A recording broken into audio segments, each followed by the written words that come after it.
And at one point, they kind of take their horses and they put them out to graze. And they think that they had gotten a little scrap with the soldiers, and they kind of whooped them. Not bad, but they just sort of beat them, and it seemed like the soldiers retreated. And so they put their they put their horses out to pasture, and it seems like things are going pretty mellow.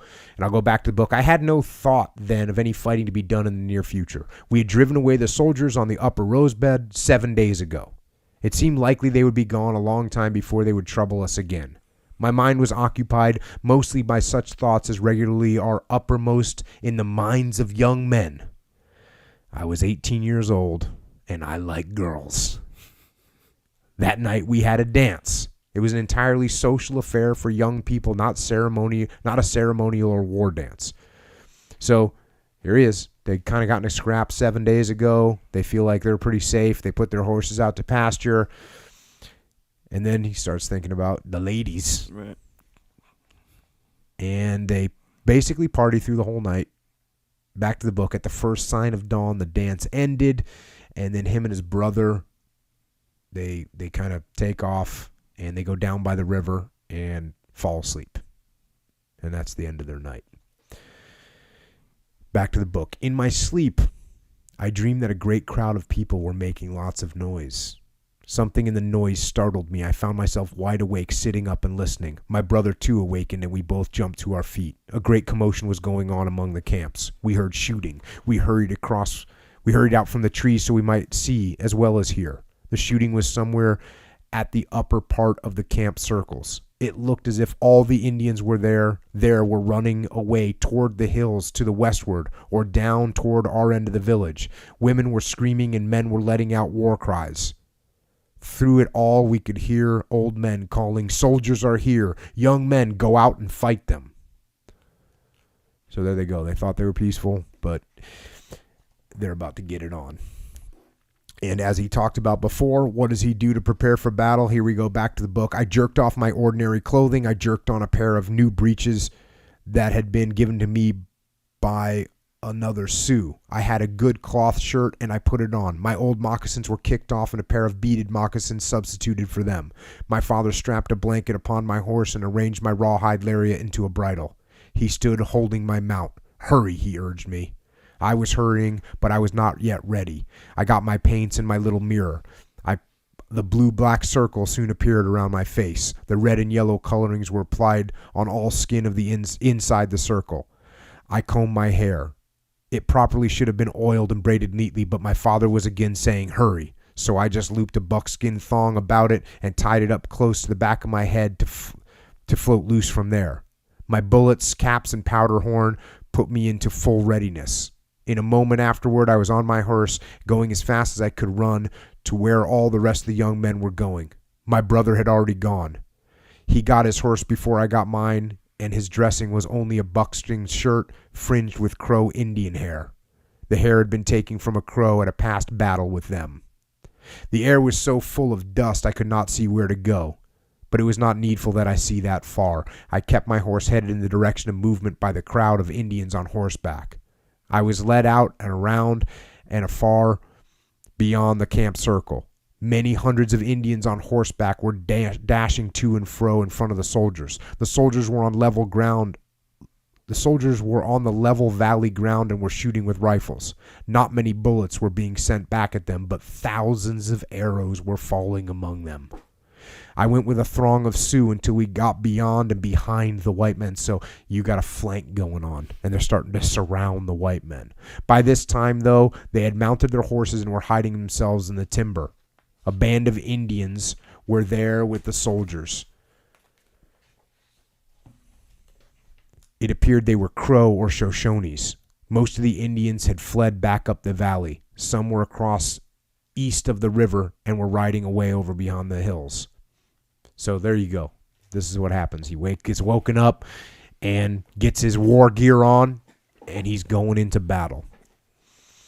And interestingly, he talks about there's other Indians that they're fighting, the Crows and Shoshones. It sounds like most of them are bailing. Back to the book. Our Indian crowded down toward the timber where were the soldiers. More and more of our people kept coming. Almost all of them were Sioux. There were only a few Cheyennes. Arrows were showered into the timber. Bullets whistled out toward the Sioux and Cheyennes, but we stayed far back while we extended our curved line further and further around the big grove of trees, so they're encircling them. Some dead soldiers had been left among the grass and sagebrush where they had first fought us. It seemed to me the remainder of them would not live many hours longer. Sioux were creeping forward to set fire to the timber. They're going to set fire to the woods that they're hiding in. Back to the book. Suddenly, the hidden soldiers came tearing out on horseback from the wood. I was around on that side where they came out. I whirled my horse around and lashed it into a dash to escape from them. All others of my companions did the same, but we soon discovered that they were not following us. They were running away from us. They were going as fast as their tired horses could carry them across the open valley space and toward the river. We stopped, looked a moment, and then we whipped our ponies into swift pursuit. A great throng of Sioux were also coming after them. My distant position put me among the leaders in the chase. The soldiers' horses moved slowly, as if they were tired. Ours were very lively. We gained rapidly on them. I fired 4 shots with my 6-shooter. I do not know whether any of my bullets did harm. I saw a Sioux put an arrow into the back of a soldier's head. Another arrow went down into his shoulder. He tumbled from his horse to the ground. Others fell dead either from arrows or stabbings or jabbings or blows from war clubs of the Sioux. Horses limped or staggered or sprawled out dead or dying.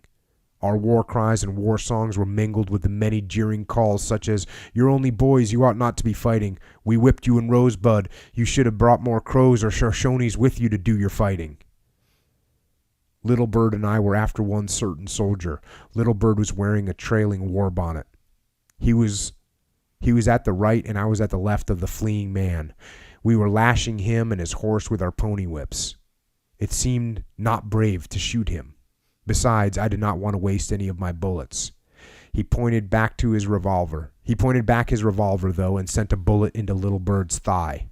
Immediately, I whacked the white man fighter on his head with the heavy elk horn handle of my pony whip. The blow dazed him. I seized the rifle strapped on his back. I wrenched it to the ground. I wrenched it and dragged the looping strap over his head. As I was getting possession of this weapon, he fell to the ground. I did not harm him further. I do not know what became of him. The jam of oncoming Indians swept me on. But I now had a good soldier rifle, yet I had not any cartridges for it. 3 soldiers on horses got separated from the others and started up the valley in the direction from where they had come. 3 Cheyennes, Sun Bear, Eagle, Tail Feather, and Little Sun joined some Sioux in pursuit of the 3 white men. The Cheyennes told afterward about the outcome of this pursuit. One of the soldiers turned his horse eastward toward the river and escaped into the timber. The other 2 kept on southward. Of these 2, one went off to the right up a small gulch to the top of the bench. There he was caught and killed. The remaining one rode on toward the mouth of Reno Creek. As he neared that point, he swerved to the right. He made a circle upon the valley and returned to the timber just across west from the mouth of Reno Creek. Here he dismounted from his exhausted horse and got himself into the bush. The Sioux and Cheyennes surrounded him and killed him. They told that he fought bravely till his last, making use of his 6-shooter. A war bonnet Indian belonging with soldiers was chased by Crooked Nose, a Cheyenne, and some other Sioux. The chase was afoot across a wet slough and into some timber northward from where the soldiers had been hidden a few minutes. After many exchanges of shots, after much dodging and shifting of position, the enemy Indian was killed there. Just a crazy fight. Just a crazy fight. I mean, this is like stuff that you see in Western movies.